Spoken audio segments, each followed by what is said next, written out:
You're listening to 10 Points, a podcast with your hosts, Ash and Nicholas, where all the talk is Canadian Highlander, our favorite format from the best trading card game ever, Magic the Gathering. Hey everybody, it's me, Ash. And me, Nicholas. Today we are going to be revisiting our tier list for Canadian Highlander decks because it's been a little while and stuff has changed. But first, we're going to, as usual, do our best card from, and today we're doing Plane Shift. And there were some solid options in this one. But Ash, you want to kick it off with your best card from? Yeah, Nicholas will talk a little bit about some more solid options when it gets to him, but I think out of all of them, Ella Domri's Call has had the most consistent and most prominent presence in the format, as well as making a lot of decks just consistent enough and just functional enough to be good. Notably, a lot of the toolbox decks. It's one of the really good reasons to be in white. Which we'll talk more about some of those decks later, as we'll talk about every deck later. Yeah, obviously, as a creature combo / toolbox player, I love me some Eldamri's Call. But another card that fits in those lists is Diabolic Intent. And I'm going to say that's my best card from. And the reason that it gives a really good reason to be in black for this creature toolbox decks is that it doesn't have to get a creature.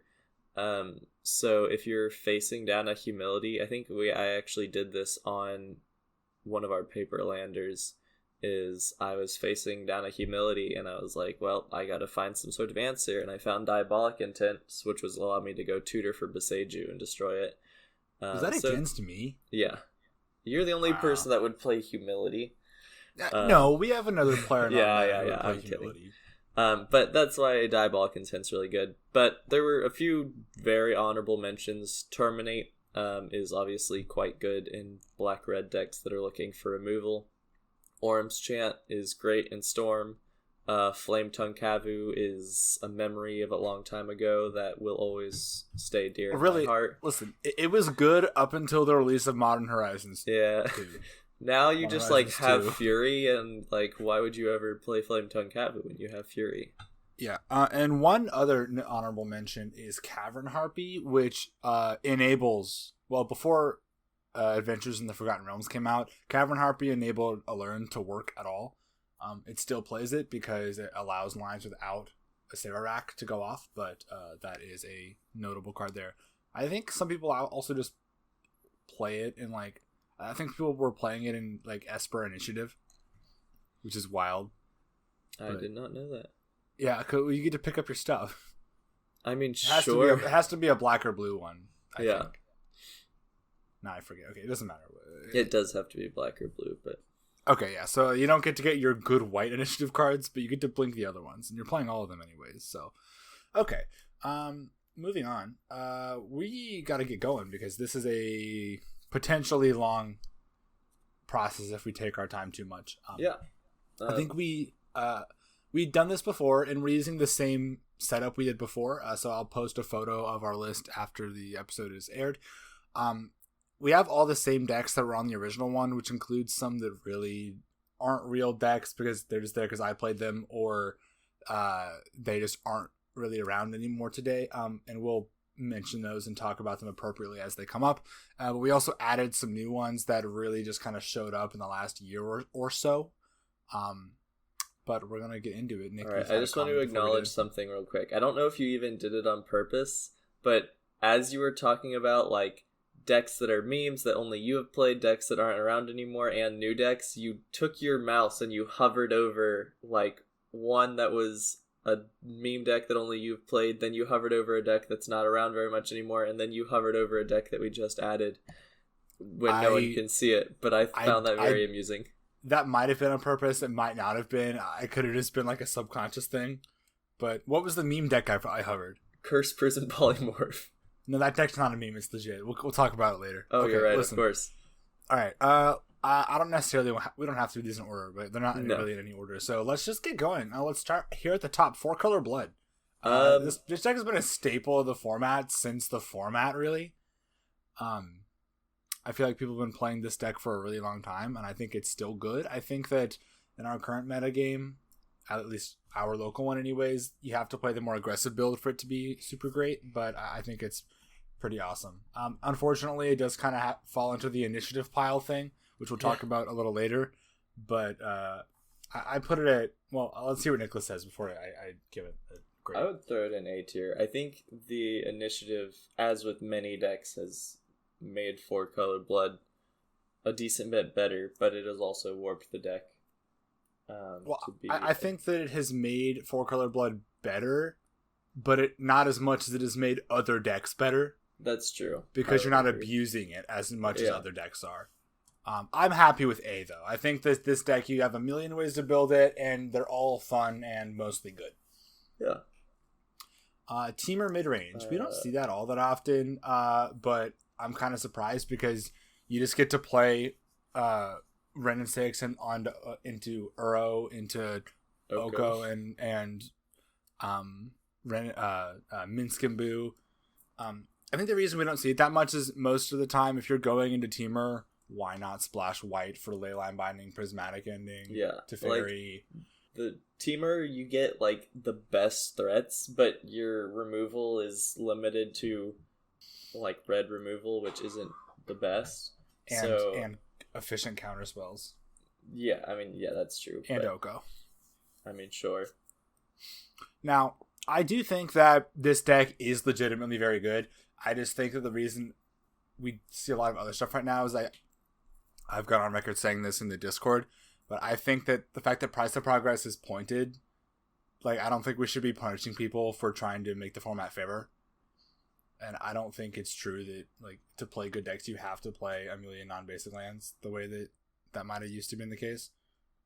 So I feel like people aren't playing as much non-basic hate as they used to. So I think that when that comes back, Teamer midrange will be better than it is now. But I think the way things sit, I don't see enough non-basic land hate to play Teamer over anything else. I'd put it at B.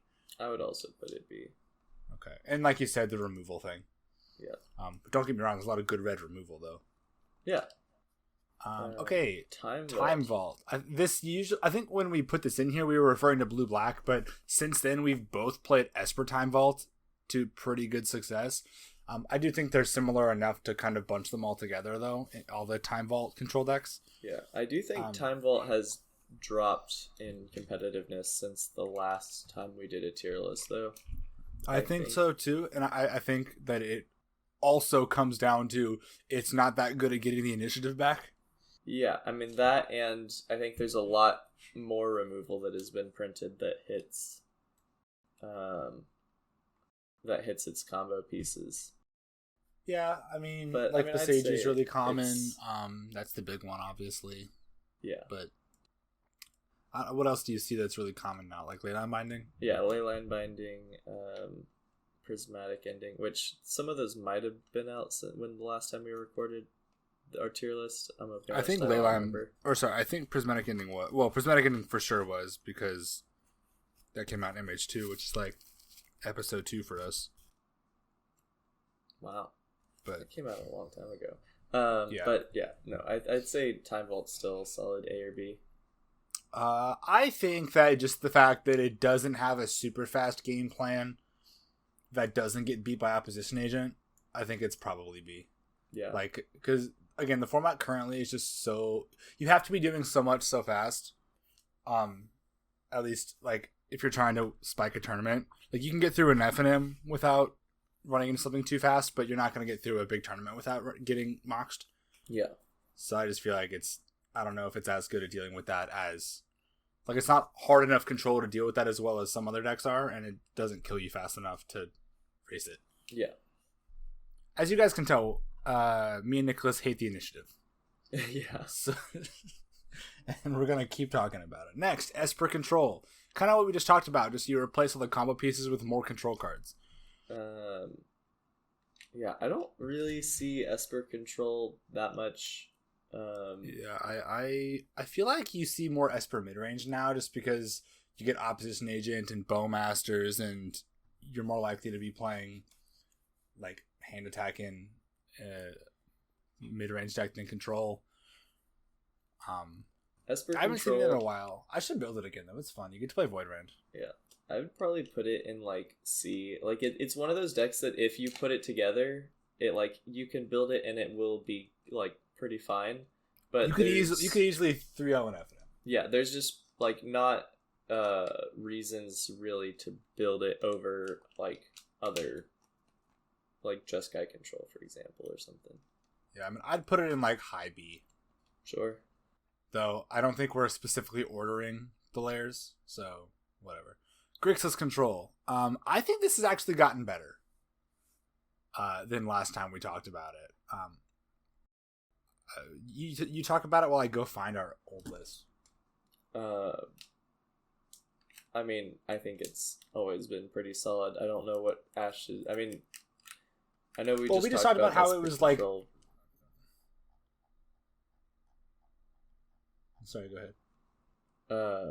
I mean, like having access to bowmasters and stuff makes any of the black control or mid-range decks a little bit better. But I would argue that Esper control is better than Grixis control just because you get access to the white removal. Yeah, I think the thing that Grixis has over Esper is that it has better threats. Like, you can play Dragon Rage Channeler if you want to, Pyromancer, and Iconoclast if you want to. I feel like we are getting out of control at that point.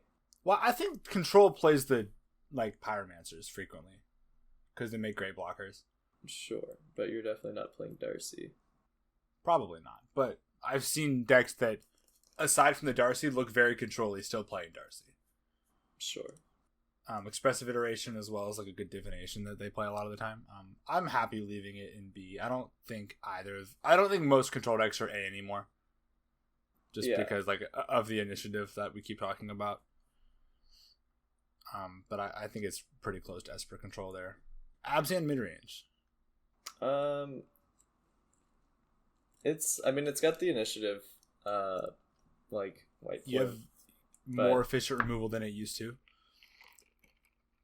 Like, you get Leyline Binding, and you get Bowmasters. Yeah, I mean, I'd say it's like solid. Yeah, you don't get Oko, Uro, Renin 6, or Minskaboo, which kind of sucks. That is. Wait, you said B? Yeah, I'm good with B. I have Jund. I feel like Abzan and Jund. You can't put Jund below Abzan because we've already tested that scientifically. I told you that the layers are not ordered. But I do think that Jund and Abzan, it kind of just depends on if your meta has a lot of threats you have to answer. I think Abzan's probably a little better, but if you need a race, I think Jund is probably better because Jund is going to have burn that can be removal. Like, your removal's not dead anymore. It gets pointed at their face. Like some of it. Sure. And your threats are going to be on the board faster, or like killing them faster most of the time. In Abzan, you get the white initiative cards, which is pretty good. So I think they're pretty similar. I think most decks are just going to play both. Yeah. Like I said, Just I don't think anyone's punishing non-basic lands like they should. It's kind of problematic. All right. I knew we were going to get to this point. Blue-white control. Last year, we had it at S. I think it's probably B now. It's so much worse now. I mean, it's so much worse. And what's made it worse is, as with everything we're talking about, the speed of the format. I think that it's just like, don't get me wrong, you can still do very well with it. We have players that do well with it all the time. You just have to. We had a community member recently talking to me about it, and they basically just said, okay, well, you can play control. Why would you play removal instead of just playing a threat? Like, now, in 2023, you could play Sword of Plowshares, or you could just play a Ledger Shredder. And it's like, oh, well, okay. Like, you just have to play so many more creatures so you can take back the initiative, and so you can kill their Minskaboo, and it's just kind of sucks. But you can still play it, and it's still playable. You can still do fine, but I don't think it's top tier. I think it's probably down to B. Yeah. It's also like it struggles to keep up with Moxes a lot of the time. Yeah, the problem is, like, blue-white control used to be like kind of the purest form of control. I mean, apart from Seinfeld, which was obviously much more, but like you would be able to kind of stop anything your opponent was doing. Like even once it resolved, you could just wipe it. But now that the initiative exists, once they've introduced the initiative to the game, now you're playing two different games. You're playing the game of keep the board clear, but you also have to find some way to deal with this initiative that it's now just going to keep ticking through. And so previously, Blue-White really didn't play that many like ways to attack. Like you all it did was took the Monarch back, and there were 2 playable Monarch cards. Well, 3 playable Monarch cards, and like that was bad, but it was nowhere near as bad as the initiative. Yeah, because the Monarch doesn't actually kill you; it just keeps them up. It like keeps them with up in cards, but like the initiative actively kills you. Yeah. I hope that something happens to the initiative cards. I think we've talked about this on the podcast already, but I think we both want something to change in the points to make it less free to slam initiative cards. But I don't think it's going to happen, but I think at least White Plume should be appointed. Like the difference between like White Plume and the 4-mana initiative creatures is so big. Like playing turn 1 Dork or turn 1 Mox into turn 2 White Plume is like almost or just Crypt. Just Crypt. I mean, turn 1 Crypt into White Plume is go look obviously at the last episode of Magic Paperlander. Christmas Land Dream. Yeah. Did you do that twice in Paperlander? I don't think so. Just once, maybe twice. I don't know. There was many White Plumes though. Breach Storm. Moving on, Breach Storm. I think this deck is still very good. I think it's solid A at least. Honestly, it might be B. I just haven't seen it played too much recently. Like I'm trying to think of what would affect it that much that's come out. Like people are playing Aven Mind Sensor more just because people are searching even more, even though like they didn't used to play it that much. And then Opposition Age just came out and everyone played it. And now everyone's playing both. At least in my meta. I think it's still definitely A. I mean, Breach Storm is just I'm good. deciding if it's S or A. Oh. I mean, I don't know. I think S is kind of a different boat than it used to be. Yeah. Well, speaking of Breach, we also have a new edition that's come out pretty recently. People have been adding Doomsday into their Breach decks a lot more. I know nothing about this, so Landry. That's not Landry. I don't know. That's my brother who lives in Texas. I don't know why I just called Nicholas Landry. Welcome to the 10 Points Podcast. I am notably not Landry and do not live in Texas. But Breach Doomsday Storm. So I saw an article posted on the Canadian Highlander Facebook or the Discord, I'm not sure. And it was someone talking about this new like Doomsday Breach Storm deck that they had like created and had been like putting up great results with. And then I was playing webcam games against Yeti on Discord, and he actually was playing that like same deck, and I was playing D&T, which is usually a really good matchup against Storm, and he beat me. And the reason was I didn't know he was on the Doomsday version, and I know Breach Storm so well that I was in a position where I knew that I could not lose against Breach Storm, and so I made decisions based on that, and then he tutored for Doomsday, and I was like, crap, I can't interact with this, I can only interact with the other half, and so I lost. And I've noted like... skill issue. Yes, that. I've not played the deck yet, though I am planning on building it very soon, but I think that it's actually going to be really good. Like, the problem with Breach Storm is that it's fragile to Graveyard Hate, and the Doomsday part fixes that, because now you can switch game plans if they have a way to interact with your graveyard and be like, okay, well, now I don't care about my graveyard. All right, well... Sorry, did I cut you off, or was that it? No, that's it. Okay, that's what I thought. So where do you put Breach Doomsday? Do you think it's just kind of an alternate version that is just meta-dependent, or do you think it's better? I mean, like I said, I've only played against it once, but I think it's going to be better. Would you put it at S? I'm going to defer to you on this one. I think we can put it loosely in S, but still somewhat undetermined. Okay, sure. I mean, like I said, I haven't played it yet, and I haven't heard of a lot of people playing it, but I legit think that it's really good. All right, I want to jump around this list a little bit because I want the specific things I want to talk about. Yeah. Mono White Death and Taxes. I think we both agree this is an S tier deck. Yeah, it's always has and always will be great. It's been very good for a very long time. We had an A tier last time. I think that was. I think I think we were determining if it was S or A. Sure. And I think just at the current time we didn't consider it to be A tier. But also at the current time, Oracle I don't believe was pointed yet. So. I'm pretty sure it was. I don't know. Maybe. Anyways. Who can say? So that's Mono White Death and Taxes. I also have just Death and Taxes written here, which I'm pretty sure is supposed to be the black version. Or maybe any given splash version. So where do you put the splashes? Do you think they're as good? I think slightly worse. I mean, you get better card quality, but like I was at the same time that I was playing against the Breach Doomsday Storm, I was talking to Yeti about D&T and where like the splash colors stand, and he just brought up a good point that like you get a little bit better card quality, but the mana inconsistency isn't worth it. Like it's still really good, and you'll probably still see really good results with it, but it's slightly. So I'm worse. hearing A. Sure. Okay. There's a couple things on here where we're just not putting them on the list because like, I have White Weenie written here. That's just not a thing. Yeah, it used to be like kind of, sort of, but I don't think really. So like that's just we're just gonna not put that here. D&T with extra steps.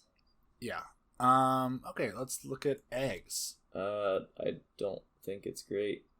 I think it's good. I think that there's a lot of stuff that interacts with it unfavorably nowadays. There's a lot of incidents of graveyard hate, though I don't think it's as much. The big thing is that there's a lot of stuff punishing your draws, your extra draws, and this deck is kind of all about that, even more than Paradox. So I'd probably put it at B.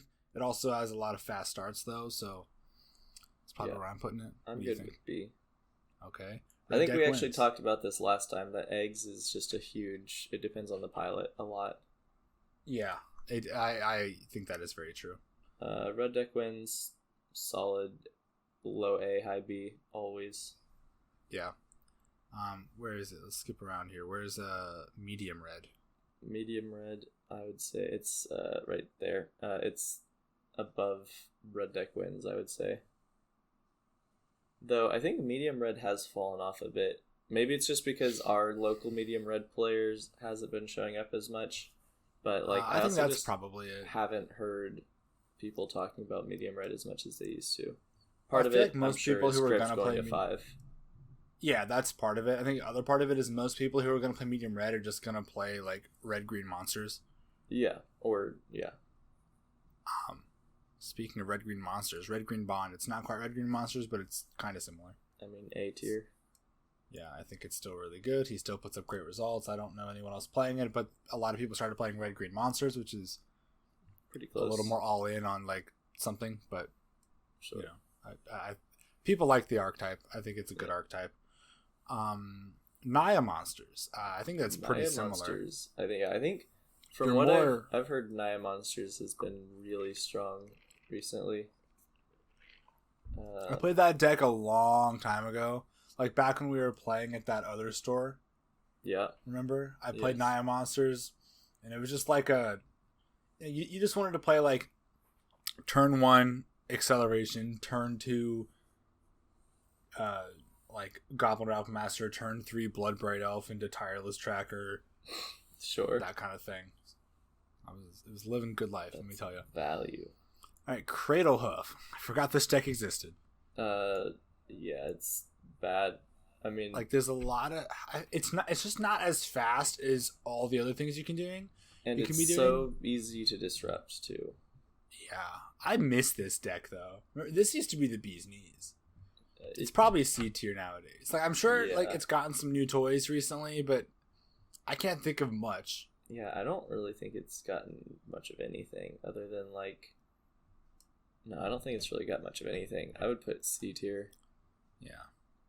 Paradox Academy. I think I think this is still the One Ring. Maybe S tier. Yeah, I mean, honestly, I think with the printing of the One Ring, Paradox is going to see a big comeback. And I don't think it ever really went away. If you want to see some Death and Taxes and Paradox Academy gameplay with all their new toys, check out Paperlander 12 because I don't think I lost a game that I resolved the One Ring. I don't think so. Yeah. Anyway, I think I interrupted you. I don't remember what I was gonna say. On to you want to talk about Kiki Pod? Kiki Pod. Unfortunately, I think Kiki Pod has dropped from glory, and I think had it at S tier. Yeah, I definitely don't think it is anymore. I think the problem is Kiki Pod already had so few flex slots, which was okay because you had your game plan, you had your cards or whatever, and then the initiative was printed, and you're like, okay, well now I just need to fit these initiative creatures into the deck, and it kind of got to the point where you couldn't use 100 cards. You couldn't have your cake and eat it too. So now you just have to cut. You have to be less all in on the pod plan, like the Kiki combo plan, and kind of lean more into the mid range part. So I think if you do that, then it's pretty solid. But I don't think it's pure like, Kiki Pod as the deck has existed for so long. Yeah, I think you're just kind of playing a different deck at that point. Yeah, I mean, it's still probably like solid B tier. Yeah, it's not unplayable. It's just like if you pilot the deck well and whatever, like it'll still win games, but it's not what it once was. Speaking of things that aren't what they once were, you want to talk about Pattern Rector? I feel like this just doesn't do it anymore. Yeah, Pattern Rector. I mean, like. It's never been incredible. It's always been fine, and I think it's slowly. It used to be good. Fine. It's just like I think it's just slowly gotten worse and gotten almost nothing to make it better. Oh, did we put Nightmare Saw on this list? Dang, we didn't. I think that because that's kind of where we went, you know. Yeah. Well, I guess it kind of falls into. Well, yeah. I really like. I just don't think the deck is as good as it used to be. There's so much that interacts with it nowadays that everyone is just playing for fun. Yeah. Like I just think it's really, really rough to try and play this deck in 2023. Yeah, I would agree. I would put it down in D tier, unfortunately. Yeah, I'd say C or D. Okay. Jund Lands. I think Lands is just so slow to do nowadays. Yeah. Like, honestly, I don't think I've seen a lands pile in so long. Like lands packages, it just doesn't. Yeah, some packages, but you just really need to be playing initiative. I know we keep talking about it, but it's just the state of affairs, isn't it? Yeah, there's combo decks and there's initiative decks now. Like that's Magic, or that's Canlander. I mean that's a simplification, obviously. Jeskai midrange. That's where do you want Jund Lands? I feel like it's down. I feel like it's D tier. Yeah. Jeskai midrange. This deck is like insane. S tier. Yeah, this is the only, probably the only S tier deck that's not a combo deck that plays 0 or 1 initiative creatures. I feel like it's probably still playing more than that, but I guess it depends on the list. Impulse, please comment.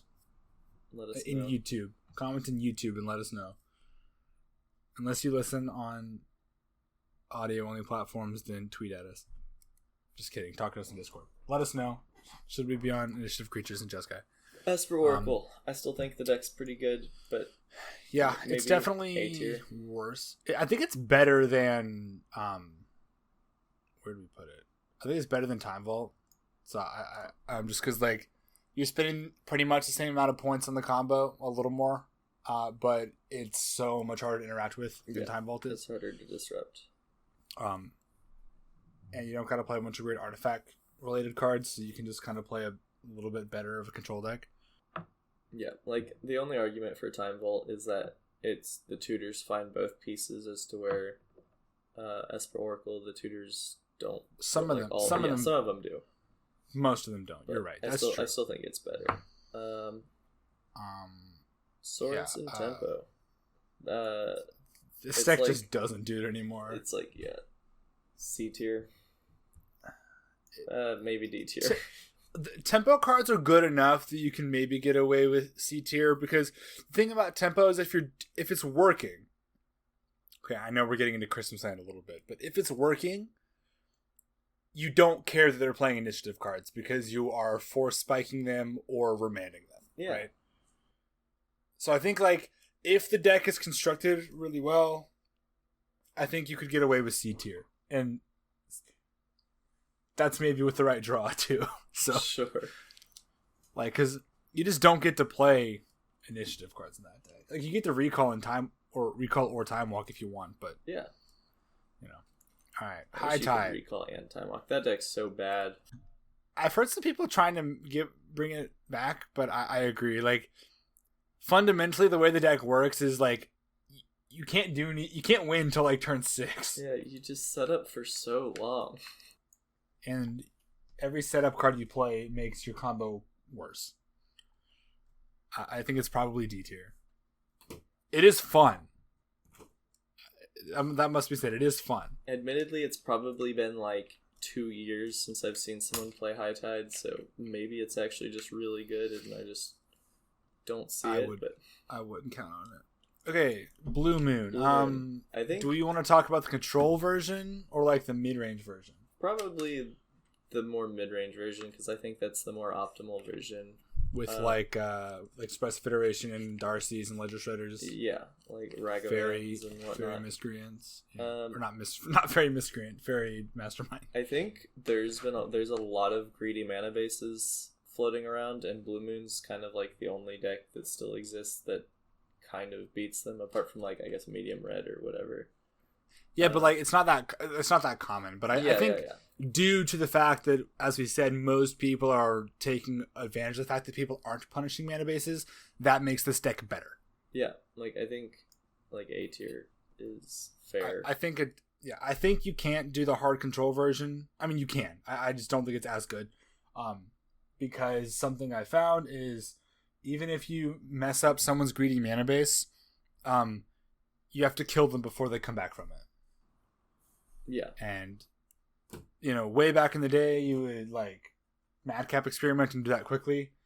But nowadays, that's not really the case, so. All right, Sultai Lands. It's next to Jund Lands. Yeah, same thing. Jeskai Control. It's worse than Jeskai better than Midrange. Esper and Grixis, but yeah, it's just, I mean, like... It's probably... I think any 3-color control deck is just going to be B tier right now. Yeah, I think... If you're, like, playing into the control game plan. I think it depends on your definitions, too. Like, control as it used to exist is just, like, bad now. But I think you can still build a fairly controlling deck that kind of leans into the mid-range plan a little bit more. That's a little more competitive. I feel like that's just most blue mid-range decks, though. Sure. Well, yeah, sure. Yeah, like you're not going to play a blue mid-range deck in this format and not play 5 counter spells and 7 spot removal spells. I'm good putting it in B tier with the note that it's above Esper and Grixis. Okay, you know what? We are softly ordering these layers. That's what we're doing. We're softly ordering them. The Rock. No, it's not F tier, but it's. Yeah. Do you think it is? It doesn't control the board as well as the control decks. It doesn't get on the board as good as any other on the board deck, and it has no game against combo. Well, I think it has game against combo, but I don't think it has little game against combo. Else. I mean, you get hand attack and... Yes, combo can never beat hand attack. Well, you get hand attack, pressure, opposition agent. Well, that's what I'm saying, is I don't think you get that much pressure. Scavenging ooze. I'm not saying the deck's good. I'm saying I think its best matchup is probably combo. Sure. Okay, sure. Sultai midrange. I think it's like B tier. Yeah, probably.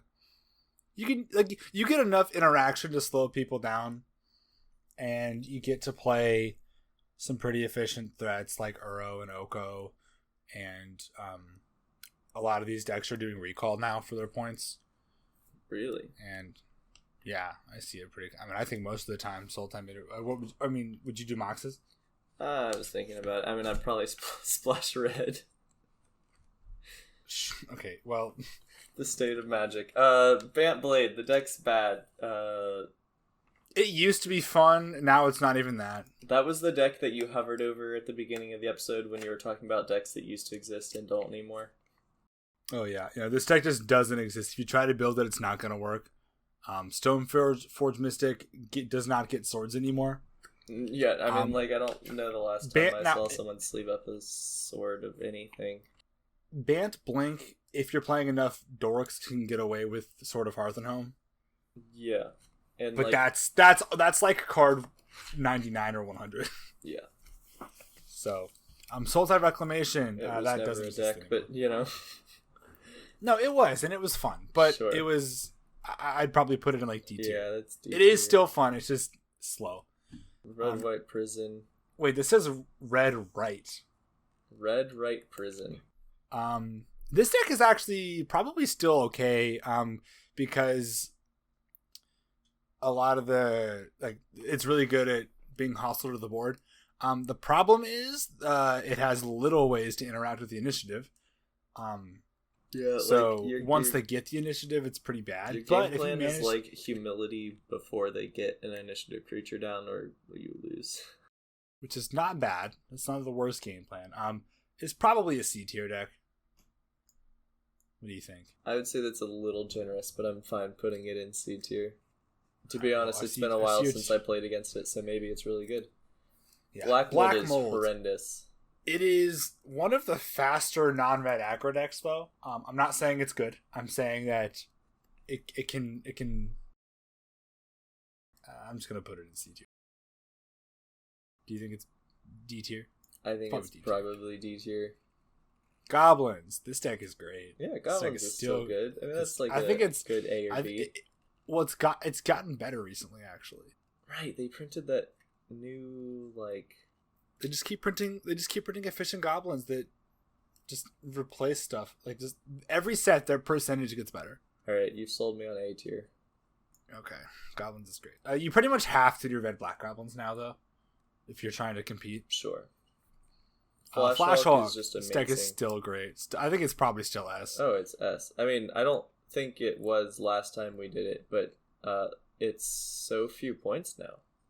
Yeah, last time I think it was still 10 points. Yeah, it's like half the number of points. I have red green ramp here. That's not really a deck really anymore. Bad. Yeah, it's S just for sure. Doomsday. This deck is probably S tier. This deck is I haven't played against dedicated Doomsday in a while. Oh, I have, and it gets out of ridiculous situations. I lost in the semifinals to it. Oh, right. Wait, right? I think it was Doomsday Thoracle. Yeah.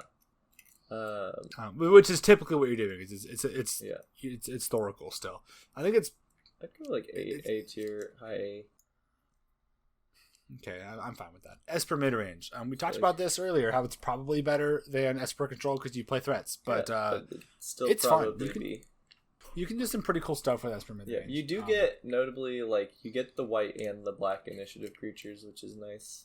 And you get hand attack plus board presence. Yeah, which is just kind of good. And Bant ETB. Oh, sorry. Bant ETB. Actually, really quick about Esper mid range. Just playing Opposition Agent, Aven Mind Sensor, and Bowmasters, just as they just are efficient cards in your deck, is a surprising amount of disruption. A lot of decks will struggle with. And you're often on True Name. I think it's a pretty popular point for those decks. Yeah. Bant ETB Toolbox. I don't think it's great, but I think it could definitely hold its own still. Because you get to flicker initiative cards. I'd put it in high C, low B, probably. Yeah. I think the thing I love about this deck is that it started off as a meme. A meme? But it's legit, just pretty decent. Okay, speaking of memes, Greedy Jiki Abzan, it's a meme. Yeah. I talk about it. This is probably my favorite deck I ever built, I swear.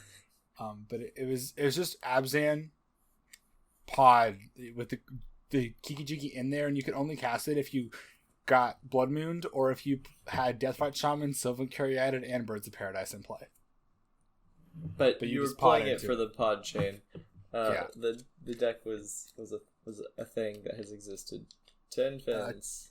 This is a worse version of every other Storm deck, and it gets interacted with harder. Yeah, that's like C. Or C, D. middle C. Low C Sure, low C. for the memories. Mono black aggro is F. You can't change my mind. It's F. Yep. If you're Yeah, it's playing not mono great. black aggro, you're not winning anything right now. Mardu Prison, I think it's just worse than Red White Prison. Yeah. Well, I guess you get Bowmasters now along with Op Agent, so it's like slightly better. I mean, It's probably D. Sure. Yeah, I'll throw it in D. I mean, listen, if you're playing a D deck, you might as well, like, no one's playing a deck that's in the D tier, but refusing to play a deck that's in the F tier. I mean, sure. Affinity, it's fun. It got some cool tools. I would say that's like C tier at least. It's probably Like, probably C. It doesn't have the longevity that some other decks do, but it's pretty fun. It had a really good showing on Paperlander. Yeah, you got some nutty nut draws. Yeah, I did. You want to talk to me about nut draws on Paperlander? No, I'm saying Affinity has some nutty nut draws. Not that you specifically had some nutty nut okay. draws. I got all defensive for Now no reason. Ash is just attacking me. I mean, I don't know what's going on here. You Modular know exactly Affinity what's is going on. the same It's- deck. You can't change my mind.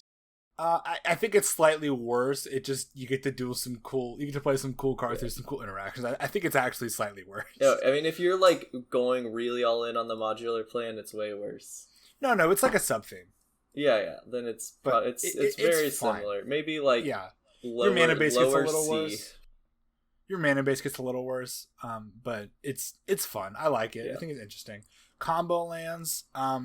It's This is like a Valakut, like Escape Shift deck. It's not good. It's so slow nowadays.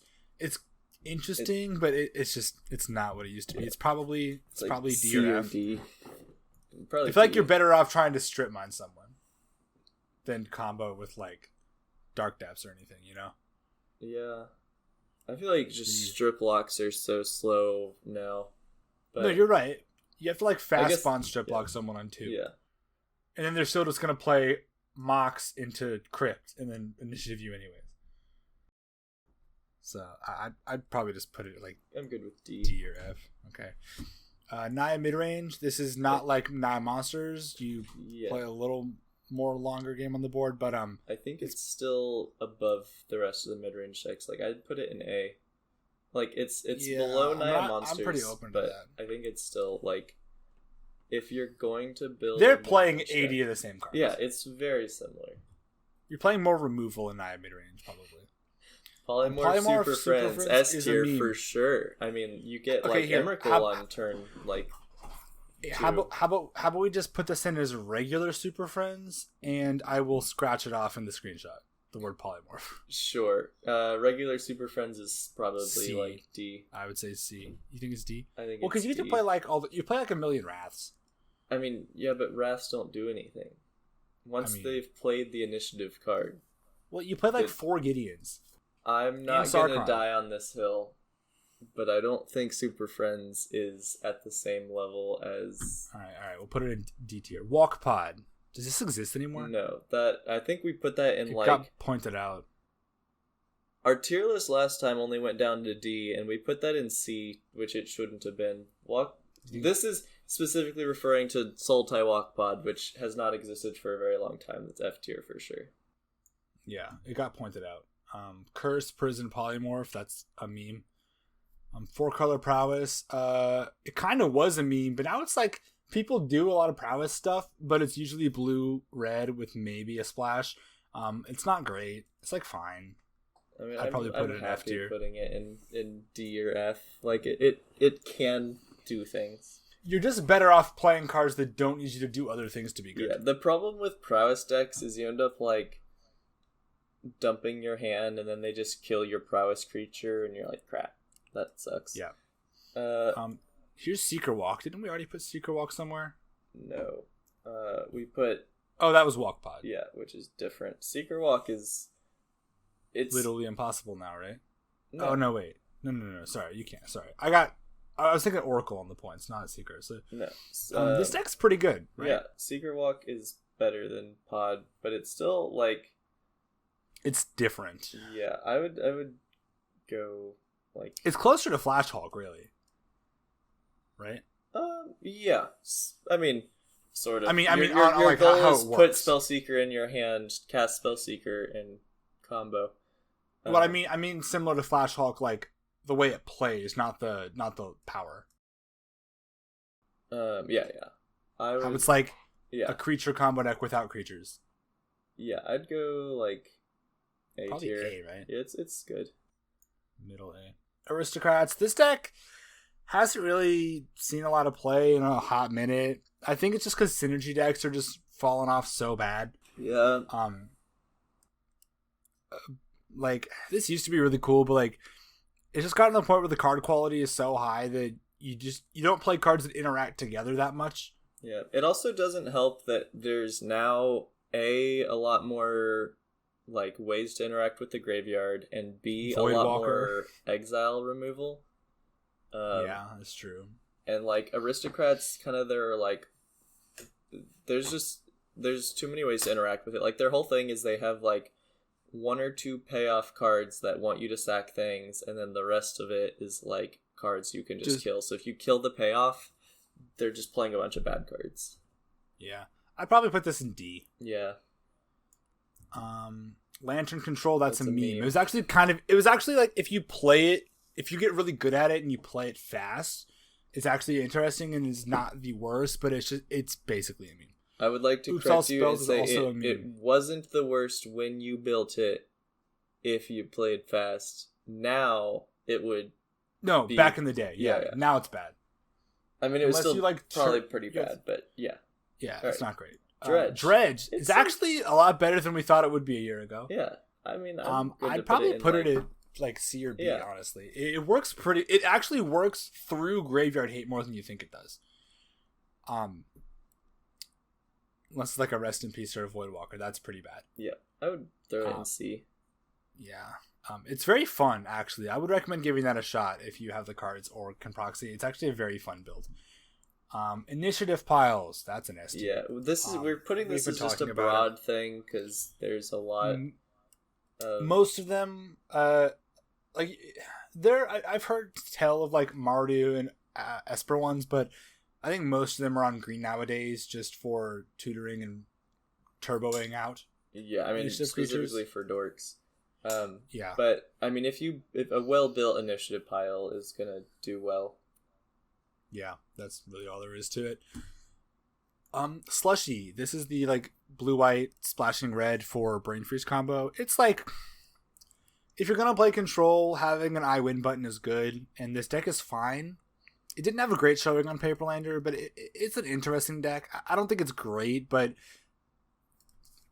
the fact that it has a moderately low pointed combo finish is decent. I'd probably put it like high C or B. I'd put it at C. C. Yeah. It's fun, though. BattleBots, it's like Affinity, but you're playing a lot more colored spells and fewer artifacts and more things that interact with or make artifacts. This deck focuses more on Urza Saga tokens or like Karn Structs than regular Affinity, and you're, instead of playing really, really cheap creatures, you're playing more ways to generate mana and playing moderately costed stuff. Yeah, it's still fairly but similar. They're roughly pretty similar. I'd put it in the same like area. Yeah, they're all pretty similar. 5-color creature toolbox. This plays initiative stuff, but is less of a focus on reusing them and more on just having the right tool for the right job, as is with toolboxes. Yeah. I think this deck is quite good. I'd probably put it at A tier. What do you think? I would agree. Yeah, this is a deck that me and another local player independently like both built it and just started. The builds are pretty different though. They're actually, I mean, they are different, but they're somewhat similar. I'm playing a lot more tutors than he is. But we both got really good results with it. Like, I legit think that the deck's just great. Okay, and then here's White Weenie. That's a meme we talked about earlier. So that's our whole list. I'm sure there's stuff we forgot. Yep. If we forgot anything that you think we should have talked about, please leave us a comment in the YouTubes and tell us what it is and what tier it should be, and we will agree or disagree. Yeah, and I think we'll probably try to revisit this again in a year. It's been a little more than a year since the last one. I think it's a pretty interesting annual thing. I see how stuff changes over time. Yeah. I need to remember to, in the event that I forget to edit the image, we need to, for Polymorph Super Friends, we're scratching off Polymorph. It's just Super Friends. And for Death and Taxes, there's a D&T mono white, and then D&T just says D&T. I need to add with splashes. Splash color. Yeah. So, add those. But before we go, do you want to talk about what you played last? Right. Yes. I actually played 5-color creature toolbox. I've been really enjoying the deck, and it's still a pretty new deck. I mean, like, I don't know if it's really an established archetype, but I think like it legitimately could be, at least with the lack of non-basic land hate, at least in our current meta. And so I've been trying to like play it and tune it and kind of see what needs to be done. And my match 1 was super good. I was playing actually against BattleBots, and game 1 was super grindy, intense, back and forth. I mean, this was like a super long game, and the game actually came down to, I had taken apart my deck to build D&T for Paperlander, and then I put the deck back together, but turns out I had missed a card, and so it came down to, I tutored for Fury. I had a whole game plan in hand. I had my hands, like, I looked at my hand, I was like, okay, I have a winning line here. I tutored for Fury, played Fury, wiped like some of his board, and then I cast Diabolic Intent, sacking a creature with the intention of going to get Ephemerate to Ephemerate the Fury, and that was going to win me the game. Like, it was going to put me in a position where I was winning. And turns out I just didn't put Ephemerate back in my deck. And so I lost because of that, which was brutal. But his deck was super dope. And then game 2 was also super close and grindy, but we ended up going to turns and drawing, which was a little bit unfortunate, but that's how it goes. Match 2 was against another artifact deck. I don't know exactly what I would call it. It wasn't BattleBots. It was just like artifact stuff. He was playing like kind of like prison pieces to like combo pieces, just like different like artifact whatever. Game 1 was super duper close. It basically came down to one turn where he cast Whir of Invention. He had played a Grindstone, and he cast Whir of Invention for Painter's Servant, and was able to get Painter's Servant, but was 1 mana short of being able to activate it that turn.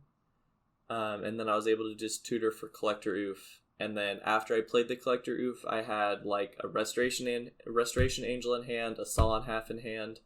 And so I just like sat there the rest of the game attacking with this Oof, with just like holding up these protection pieces so that if he tried to kill it, I could protect it. And then game 2, he played a turn 2 Torpor Orb, which would normally be pretty good against me, but turns out my creatures also just attack. And so even without the ETBs, I just attacked him to death. And then match 3, I was against Blue-White Control. I didn't actually write down what happened this match, which I'm really sad, because I'm pretty sure it was a pretty good match. But I think I ended up just drawing pretty well, and I ended up getting there. And yeah, that's about how it went. All right. Well, I recently played Blue-White Control, actually. It had been a really long time since I played Blue-White Control, and I missed it. So I looked at my list.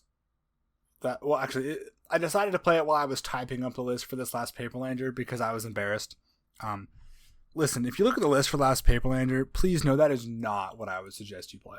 as the list exists, because there were a lot of factors that went into it. Namely, I was trying out a crazy new point spread and a lot of pet cards to go with the mana rock based point spread. Would not suggest doing that. The deck was very clunky, and mana was like, everything was too expensive. The average cost was way too high. So I brought it down a lot. Cut a bunch of the high cards, put in a bunch of good cards that were missing, that were cheaper, and went back on the recall point spread, and just kind of streamlined stuff a lot more, and put in a Fairy Mastermind. And the deck felt pretty good. Round 1, I went up against the Mirror. And game 1, I mulliganed to 5 because I got a 1-lander, and then a 5-card hand, which is 1 land and Ponder, and then potentially other stuff. And then lost really fast. And then game 2, I lost really fast. After mulliganing to 6, I think, off a 1-lander. So that was extremely frustrating, just not hitting any lands. Match 2, I went up against, it was Mardu. Oh, I'm sorry, it was Mono Black Necropotence. It was Grant's Necropotence deck.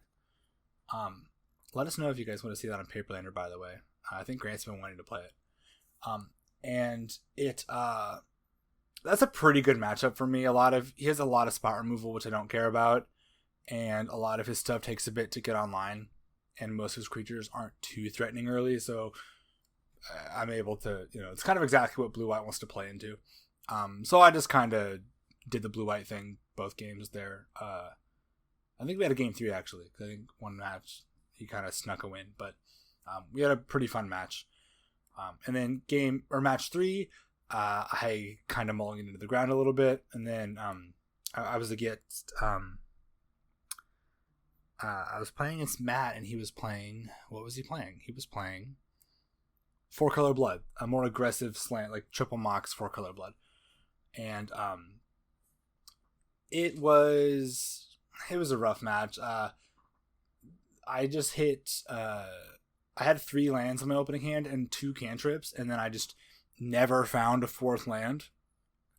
And never found a white mana. And just, like, after drawing, I think I looked at like 10 cards and didn't find one. And then I think I eked out game 2 somehow. I don't remember how. It had to. I think I had a pretty quick mentor, and I removed his skull clamp with a mental misstep. And then game 3, he just kind of ran me over kind of quick, if I recall. But it was, I think the match was overall was pretty long, and it was a pretty well played match. And I'm probably gonna play the deck again next time I play, just because the deck felt like when the deck wasn't just like stumbling on its mana in a way that RNG will dictate sometimes. The deck felt pretty good, so I think I'm gonna run it back pretty soon. Yeah. Anything else to add? I don't think so. Thanks for listening. Well, thank you all for listening. Leave a comment if you have any decks you wanted us to talk about that we didn't. And let us know if you like this kind of thing. If you want to see it again next year, annual tier list. That feels like a pretty legitimate thing. Maybe we should do it as a video next year, so there's a visual to it. I don't know. That'd be cool. And then, let us know if you have any other stuff you want us to talk about. Live brews, deep dives, anything like that. Any other topics you want us to cover, and all the other stuff. Share with friends, subscribe, that kind of thing. Like the video. Have a good day. See ya.